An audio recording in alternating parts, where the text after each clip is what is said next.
Stunting solusinya itu bukan makan siang gratis. Bukan makan siang gratis. Ketika nanti kita makan siang gratis dengan anggaran sebegitu besar, itu nanti akan menimbulkan masalah baru, korupsi, masalah distribusi dan banyak hal nanti tetek bengek yang muaranya adalah ujungnya adalah apakah penggunaan anggaran sebesar itu tepat untuk mengatasi stunting lewat makan siang gratis, atau yang dipaparkan Gibran adalah untuk mewujudkan kualitas SDM emas. Bagi saya kunci dalam mewujudkan SDM yang berkualitas dari sisi gizi, pemberantasan stunting itu hanya bisa dilaksanakan jika Presiden dan Wakil Presiden nanti bisa menjamin akses setiap orang pada pangan berkualitas. Bagaimana agar setiap orang di daerah manapun itu bisa mendapatkan bahan pangan yang harganya murah tapi memenuhi gizi.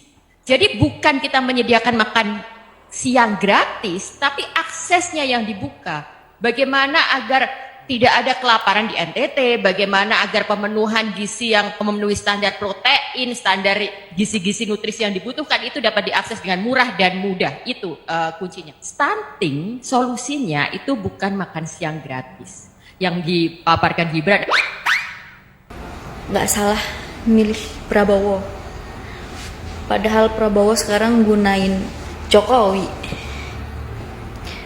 Dulu Jokowi dikata-katain katanya bonekanya Mega. Terus sekarang dideketin ya. Sekarang satu kubu gitu.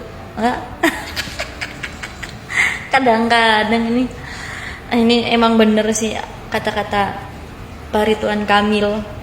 Bener banget emang. Aduh.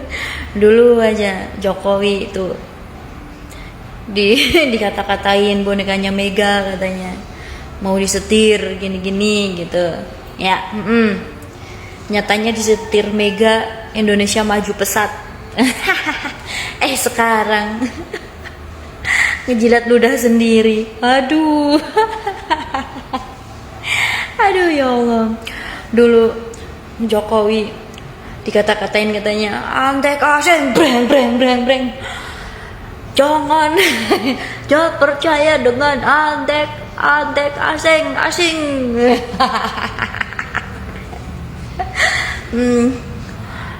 Masih inget yang itu pidato, saya akan memberikan ke rakyat gardu. Udah digitu-gituin ya. Aduh. Nyatanya sekarang ngejilat ludah sendiri. Ya. Apalagi ente mak ya lah mak ngomongin boneka katanya ya bonekanya Megawati katanya elah. Junjungan elu ya, sekarang baik-baikin bonekanya Megawati yang dulu. Sampai ngacak-ngacak MK segala. Aduh ya Allah. Ente mak kebanyakan minum asam sulfat kali ya mak ya.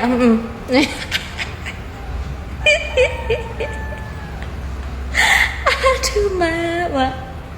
Ente itu kadang-kadang kalau ngemeng gak dipikir dulu kalau mau komentar.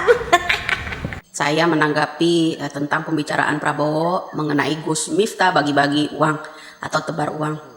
Tanggapan Prabowo, kalau Gus Miftah bagi-bagi uang, terima sajalah. Itu uang rakyat kok.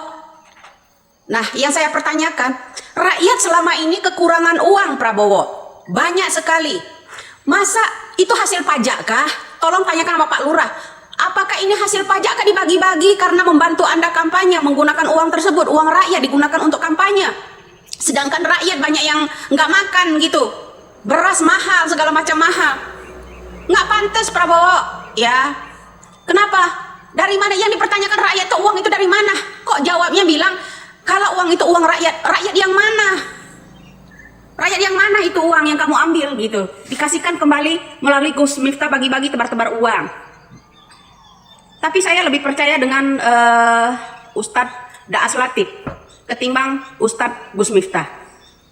Gus Miftah selama ini ya orang yang dipanuti istilahnya penggemarnya banyak selama ini, kok jadi rusak seperti ini gara-gara uang. Harga diri bisa dibeli karena uang demi melindungi orang, ya kan?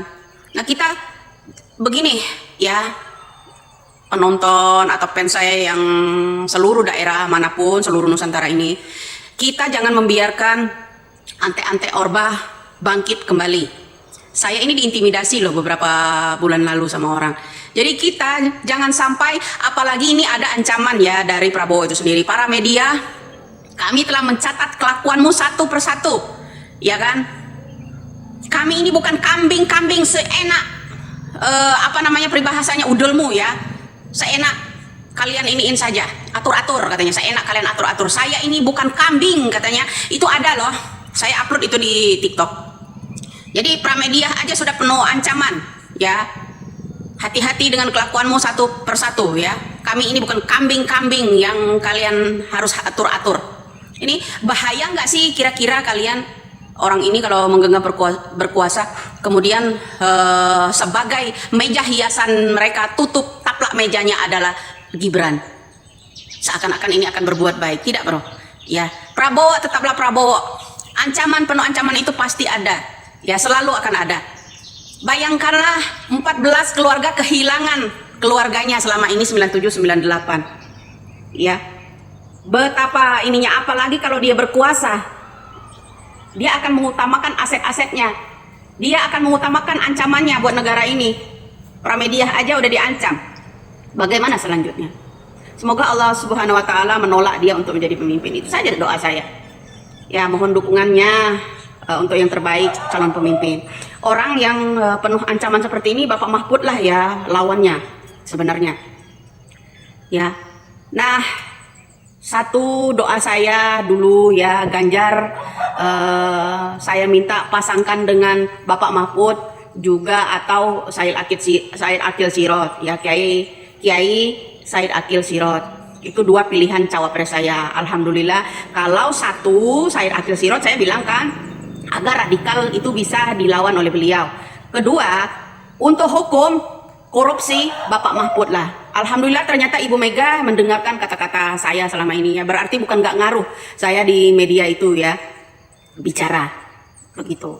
Mudah-mudahan untuk ke depan ini Bapak Ganjar dan Bapak Mahfud, pertama, orang yang penuh ancaman Pak ya, Bapak Mahfud dan Bapak Ganjar, orang yang penuh diintimidasi, perlu perlindungan.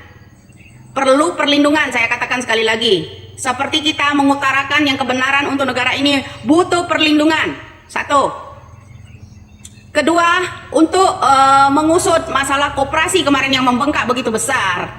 Apalagi saat ini bilang itu uang rakyat yang dibagi-bagikan oleh Gus Miftah itu. Perlu diusut.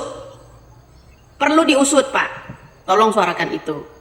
Terima kasih, mudah-mudahan semua konten-konten saya mengorek, mengkritik mereka ini semoga terkuak satu persatu. Ini sesuai dengan pernyataan saya ya kan, satu persatu. Jika mereka curang, Allah akan menguak kecurangan mereka satu persatu, akan dipermalukan satu persatu. Percayalah itu. Allah itu maha adil, seadil-adilnya. Salam NKRI. Tara Makjreng. Kalau ada serangan di media sosial gak perlu ditanggapi, gak perlu fitnah dibalas dengan fitnah. Gak ada yang nyerang dengan fitnah ya. Semuanya fakta. Melanggar konstitusi, fakta. Pamannya ketua MK, fakta. Bapaknya presiden, fakta. Masih belum berpengalaman, fakta. Ya. Terus capres yang didukung kalah 3 kali, fakta ya. Terus capresnya yang katanya gemoy aslinya emosian sampai bilang dasmu, yang dianalogikan itu bahasanya orang Banyumas, ternyata bukan, itu fakta ya. Yang fitnah itu cuma satu, yang untuk ibu hamil katanya asam sulfat, itu fitnah itu ya. Faktanya harusnya dikasih asam folat, itu fakta ya. Tara Makjreng. Itulah tokohan-tokohan maut dari para Serikandi NKRI betul-betul sangat telak buat Prabowo Gibran. Saya kira sosok-sosok yang seperti inilah yang kita butuhkan, bagaimana agar bisa menyuarakan kebenaran dan membuat para pendukung Prabowo Gibran ini kepanasan. Kalau bahkan sampai mereka sadar agar bisa kembali normal dan tidak lagi menjadi budak-budak antek-antek cendana yang haus akan kekuasaan dan menghalalkan segala cara bagaimana agar bisa berkuasa di negara ini. Terima kasih buat Serikandi Indonesia, baik Nyai Widya, Mbak Puspa, Mbak Sari, sudah menyuarakan kebenaran dan menampol congor para begundal-begundal cendana ini. Saya kira kita selalu support bagaimana agar setiap apa yang disuarakan dan suara kalian adalah harapan rakyat, apa yang menjadi kegelisahan rakyat bisa tersampaikan, dan semoga selalu semangat dalam menyampaikan sesuatu, menyuarakan sesuatu yang berpihak kepada rakyat. Saya kira hanya itu. Saya akhiri dengan ucapan wallahul muwaffiq ila aqwamit thoriq. Assalamualaikum warahmatullahi wabarakatuh.